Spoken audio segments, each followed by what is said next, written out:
Hello everybody and welcome to a DCME tutorial. Today we're going to show you how we create a product or service or charge within the DCME system, and also how we create and send an invoice. So first of all, let's go to the screen where we will create our different products and services, all the different rates that we might charge a service user. So to do this, we go to Service Master. So we've already got some of these populated. You know, for this example, I'll create a 45-minute appointment. So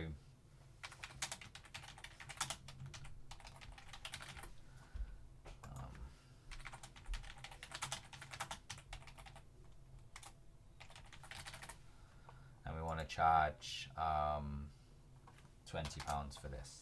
Okay, so this is now going to be added to our list of charges. 45-minute appointment. We now want to then show you how we would then create an invoice and invoice our service users. So we go Invoices, Create Invoice. We'll choose Barbara, who's our made up service user. The email address and billing address are taken from the screen where we add the client to the system. Invoice date is the 26th. 1 week payment terms.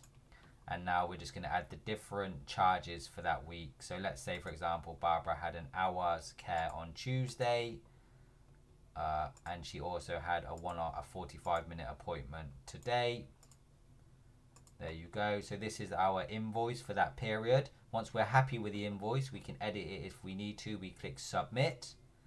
This then returns us back to this screen, and then we can then email Barbara the invoice. So we click the email icon.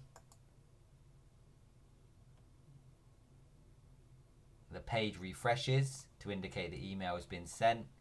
We then go to the invoice screen, and you can see the invoice is here, and we have the invoice with the attachment, which is what will appear in the service user's email inbox.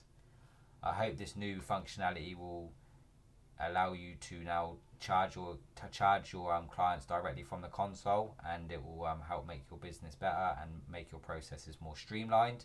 We look forward to sending you more tutorials in the future. DCME, domiciliary care made easier.